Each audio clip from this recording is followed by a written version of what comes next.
영국의 하이파이 스피커 브랜드인 프로악은 모든 제품을 100% 수작업으로 만드는 것으로 유명합니다. 50년 가까운 시간 동안 하이파이 스피커 외길만을 걸어온 프로악은 스피커의 개발에 있어 다양한 시도를 하는 것으로 알려져 있는데요. 케블라나 유리섬유 등 다양한 재질의 미드우퍼를 시도하는가 하면 한 시대를 풍미한 소프트 돔 트위터를 리본 트위터로 차례차례 교체하기도 합니다. 이러한 변화는 중견 라인업인 리스폰스 시리즈까지 이어졌는데요. 이를테면 2004년에 출시한 리스폰스 D2를 2019년에 리스폰스 D2R로 업그레이드하며 트위터 유닛을 리본 트위터로 교체하기도 했습니다.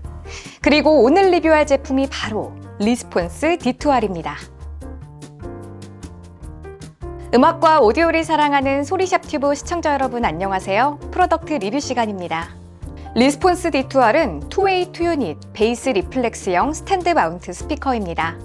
기본적인 스펙을 살펴보면 가로 203mm, 높이 430mm, 안길이 260mm로 스탠드 마운트 스피커치고는 다소 큰 편입니다. 무게는 채널당 11kg입니다. 주파수 응답은 30Hz에서 30kHz며 공칭 임피던스는 8옴, 감도는 88.5dB입니다. D2R은 2005년에 출시한 D2 모델의 새로운 버전인데요.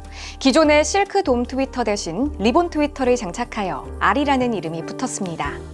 우선 트위터를 살펴보면 리스폰스 플로어 스탠딩 모델에 장착한 리본 트위터와 같은 것을 탑재했다고 하는데요. 다소 특이한 점으로 2인치 길이의 리본 트위터가 미드우퍼의 중심선에서 어긋난 위치에 배치된 것을 확인할 수 있습니다. 이렇게 오프셋 배치를 정확한 위치에 하는 경우 사운드 스테이지가 정교해지고 음상이 또렷해지는 장점이 있다고 합니다. 리본 트위터는 기존의 소프트 돔 트위터와 물질적 특성이 다르기 때문에 네트워크 회로 부분에서 많은 변화가 있었다고 합니다. 당시 CEO이자 수석 디자이너였던 스튜어트 타일러가 직접 네트워크 회로를 설계했다고 하는데요.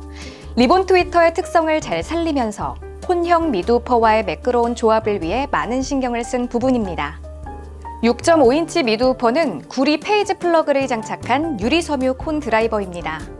프로악은 케블라, 폴리프로필렌 등 다양한 소재의 미드우퍼 진동판을 사용해왔는데요.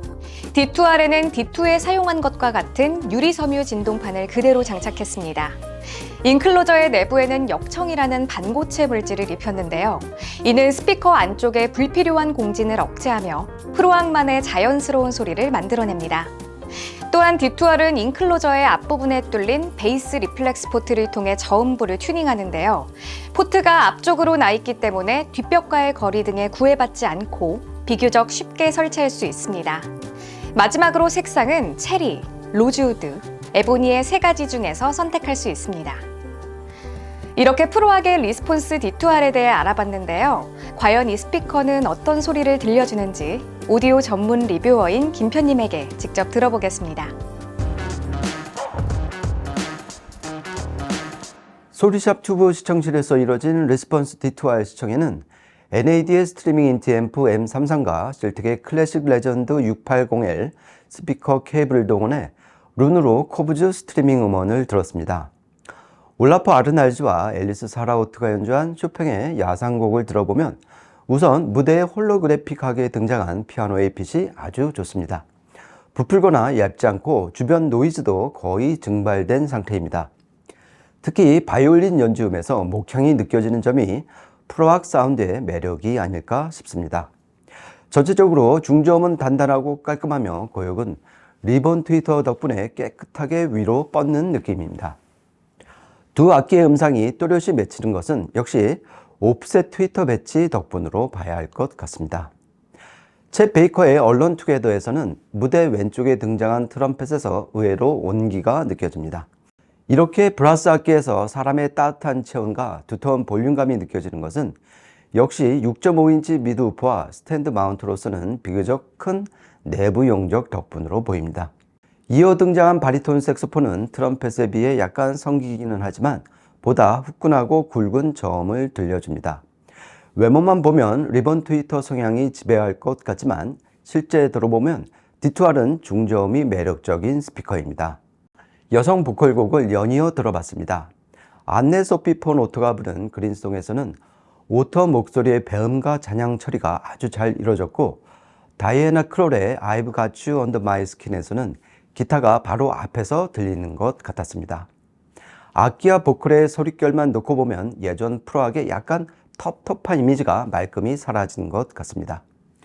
또한 튜닝이 무척 섬세하게 이루어진 스피커, 언제든 주위를 조용하게 만드는 마력이 있는 스피커라는 인상을 받았습니다. 이윤찬과 광주 심포니가 협연한 베토벤 피아노 협주곡 5번에서는 1악장 처음부터 그랜드 피아노의 이미지가 제대로 그려집니다. 생각 이상으로 큰 몸집으로 등장해 유려하고 미끈한 사운드를 들려주는데요. 특히 피아노가 묵직한 중저음을 낼 때는 속까지 다 후련해졌습니다. 그러면서도 리본 트위터가 빚어내는 고음은 피아노 오른손 건반의 빠른 트레몰로를 기민하게 쫓아가 질척거리는 모습이 전혀 없었습니다. 디투아를 들으며 음수가 모자란다거나 빈약하다, 작다 이런 느낌은 받지 않을 것으로 보입니다. 이번에 프로악 리스폰스 디투아를 들으며 느낀 것은 역시 제작사의 내공은 무시할 수 없다는 것이었습니다. 리본 트위터의 6.5인치 미드 우퍼 전면 포트 조합은 어떻게 보면 평범한 조합인데도 이 스피커가 들려준 소리에서는 고결한 아우라 같은 것이 느껴졌습니다. D2R은 앞으로 더 손을 댈 곳이 있을까 싶은 투웨이 투유닛 스탠드 마운트 스피커의 정석과도 같은 스피커가 아닐까 싶습니다. 프로악의 중견 라인업인 리스폰스 시리즈는 오랜 기간 동안 프로악을 대표하는 라인업으로 자리 잡고 있습니다. 이는 리스폰스 시리즈의 소리가 프로악의 전통적인 사운드를 가장 잘 표현한다는 뜻이기도 합니다. 프로악 고유의 깨끗하고 매끄러운 사운드를 원하시는 분들께 리스폰스 D2R 추천드리면서 오늘 리뷰 마치도록 하겠습니다. 이번 영상이 도움이 되었다면 구독과 좋아요, 알림 설정까지 부탁드립니다. 지금까지 소리샵튜브였습니다. 고맙습니다.